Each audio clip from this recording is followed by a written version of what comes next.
Working president KTR మాట్లాడుతున్నారు. ఇప్పుడు live చూద్దాం. తెలంగాణలో సామెతుంది, మింగ మెతుకులేదు కానీ మీసాలకు సంపెంగ నూనె వెనకటికి ఎవరో చెప్పిందంట.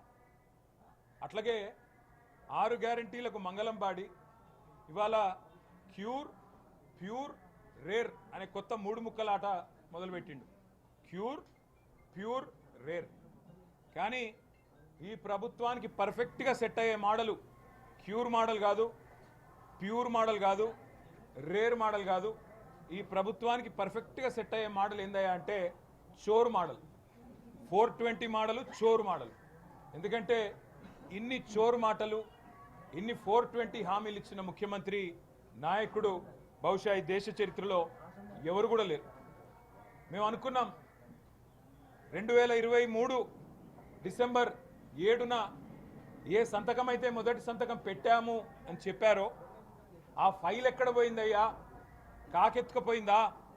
తొలి గవర్నర్ ప్రసంగంలో చెప్పించావు కదా, కాకెత్తుకొని పోయిందా? మరి ఆ ఫైల్ ఎక్కడ పోయింది, 6 గ్యారంటీల ఫైలు అని నిన్ను అడిగితే ఇవాళ చెప్తాడేమో అనుకున్నాం.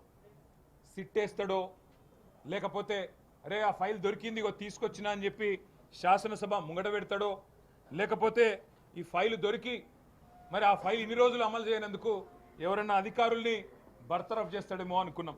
కానీ చూస్తే ఆ ఫైల్ ఎవరో ఎత్తుకపోలేదు, ఓటుకు నోటు దొంగ రేవంత్ రెడ్డి ఎత్తుకపోయిందని మాకు అర్థమైంది. ఎందుకంటే ఇవాళ ఆయన మాటలు వింటుంటే ఆయన మానసిక స్థితి పట్ల కూడా మాకు కొంత ఆందోళన ఉన్నది. ఇట్లాంటి మానసిక సంతులనం లేని వ్యక్తి ఈ రాష్ట్రాన్ని నడుపుతుంటే నిజంగా కూడా ఈ రాష్ట్ర ప్రజలు కూడా ఆలోచించాలి. ఈ మహానుభావుని ఇంకో 2-2.5 ఏళ్ళు భరించాలి అంటే ఏ రకంగా భరించాలి ఆలోచించమని నేను చెప్పి కోరుతా ఉన్నా. మాకు అనుమానం వచ్చింది, ఈ 6 గ్యారంటీల ఫైల్ ఏదైతే ముఖ్యమంత్రి గారు సంతకం పెట్టారు అని తొలి గవర్నర్, ఆనాటి తెలంగాణ గవర్నర్ సౌందరరాజన్ గారు చెప్పారో, ఈ ప్రభుత్వం వచ్చిన తర్వాత మరి ఆ ఫైల్ ఏమన్నా మొన్న ఫోరెన్సిక్ ల్యాబ్లో కాలిపోయిందేమో, ఆ అగ్ని ప్రమాదంలో ఏదైతే అనుమానాస్పదంగా జరిగిన అగ్ని ప్రమాదం ఉంది కదా అక్కడేమన్నా పోయిందేమో అనుకున్నాం. కానీ చూస్తే సక్సెస్ఫుల్గా ఇవాళ ముఖ్యమంత్రి గారు మాట్లాడితే మాకు అర్థమైంది ఒకటే, ప్రతిపక్షంలో ఉన్నప్పుడు ఆనాడు కాంగ్రెస్ పార్టీ అధ్యక్షుడిగా 3వ పంటకు రైతు బంద్ వేయాలని మాట్లాడిన పెద్ద మనిషి ఇవాళ 3వ నెల 3వ వారం వచ్చినా కనీసం ఈరోజు కూడా రైతు బంధు వేయలేని ఒక అసమర్థుడు, తనను తాను కాపాడుకోవడానికి రైతుల ఆగ్రహాన్ని చవి చూడకుండా ఉండడానికి ఇవాళ మా మీద బూతుల వరద. మీరు గమనిస్తే బాకీ పడ్డ పెట్టుబడి సాయాన్ని ఎప్పుడు ఇస్తాడో చెప్పలేదు. రైతు బంధు మరి ఇవాళ రాహుల్ బంధుగా మారిపోయింది. మేము అడుగుదాం అనుకున్నాం, మైక్ ఇస్తాడేమో స్పీకర్ గారు, ఎట్లాగూ వాళ్ళు ఎత్తుకపోయిన ఎమ్మెల్యేలు కూడా మా ఎమ్మెల్యేలు అంటుండు కదా, కనీసం దయదలిచి మైక్ ఇస్తాడేమో అనుకున్నాం. కానీ ఇవాళ పరిస్థితి ఏంటంటే ఆయన చెప్తున్నాడు చాలా గొప్పగా, నేను రైతు బంధు వేసినా కానీ పడ్డదో లేదో నాకు తెలియదు అని. మేము అడుగుదాం అనుకున్నాం, మరి వేసినావు, ఏ ఖాతాలో వేసినావో చూసుకోలేదా? రైతుల ఖాతాల్లో వేసినావా, రాహుల్ గాంధీ గారి ఖాతాల్లో వేసినావా చెప్తాడేమో అనుకున్నాం, పత్తా లేడు. అట్లాగే ఇంకా విచిత్రం, 1.5 కోట్ల దోపిడీకి ఏదైతే మూసీ రూపంలో తెరదీశారో దాని గురించి నిన్న స్పష్టంగా అడిగాం.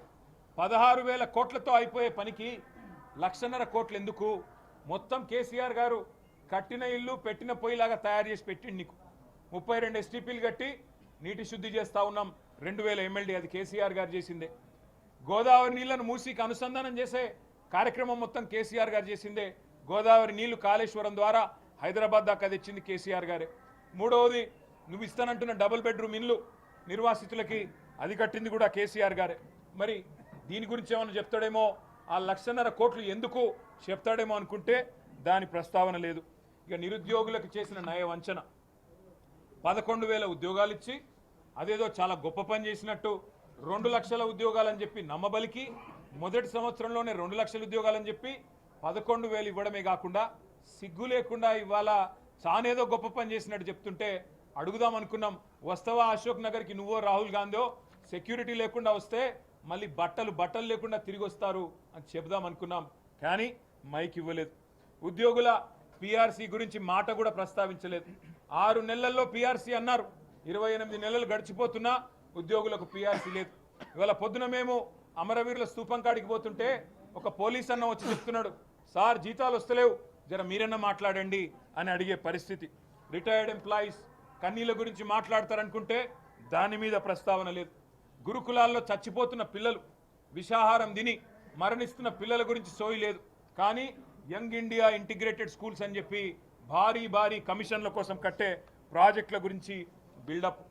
ఆయనేమో హార్వర్డ్ పోయి 3 రోజుల ముచ్చట కోసం 3 కోట్లు ప్రజల సొమ్ము తగలబెట్టొచ్చు.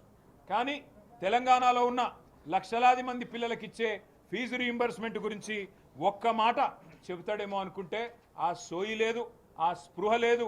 కనీసం పిల్లలంటే ప్రేమ కూడా లేదు ఈ ప్రభుత్వానికి. గవర్నర్ గారితో పచ్చి అబద్ధాలు చెప్పించినందుకు నిజానికి మేము చెప్పాల్సింది అభినందన కాదు, ఈ ప్రభుత్వానికి అభిశంసన. కానీ ఇవాళ సిగ్గు లేకుండా ముఖ్యమంత్రి నోరు బారేసుకోవడమే కాదు, మళ్ళీ చిల్లర మాటలు ఇష్టం వచ్చినట్టుగా మాట్లాడుతూ ఉన్నాడు. బుల్డోజర్ బయటనే కాదు ఇవాళ పేదల ఇండ్ల మీద నడుపుతున్నది, అసెంబ్లీలో కూడా బుల్డోజర్ నడిపారు. ఆయన 2.5 గంటలు పిచ్చివాగుడంతా వాగి చిల్లర మాటలన్నీ మాట్లాడి మాకు అవకాశం ఇవ్వకుండా, క్లారిఫికేషన్ తీసుకునే అవకాశం ఇవ్వకుండా, నిరసన చెప్పే అవకాశం ఇవ్వకుండా బుల్డోజ్ చేసి ఇవాళ సభను రద్దు చేసుకొని పారిపోయిన సన్నాసి రేవంత్ రెడ్డి. వెనకటికి ఎవరో చెప్పారు మా రాజుల కాలమే కానీ తరాజు ఒకటే తక్కువనట.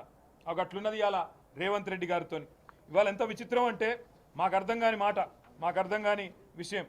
అసలు ఒక వీధి రౌడీ మాదిరిగా, ముఖ్యమంత్రిలా కాదు, ఒక వీధి రౌడీ మాదిరిగా నడుపుతున్నది సర్కారు కాదు, ఒక రౌడీ దర్బార్ అన్న స్థాయిలో చెలరేగిపోతూ తొక్కుకుంటూ వచ్చినా, తొక్కుకుంటూ పోతా, మళ్ళీ తొక్కుతా. ఎవరిని దొక్కినావు నువ్వు? ఉత్తమ్ కుమార్ రెడ్డిని దొక్కినావు. ఎవరిని దొక్కినావు? దామోదర్ రాజనరసింహన్ దొక్కినావు. ఎవరిని దొక్కినావు? బట్టి విక్రమార్కన్ దొక్కినావు.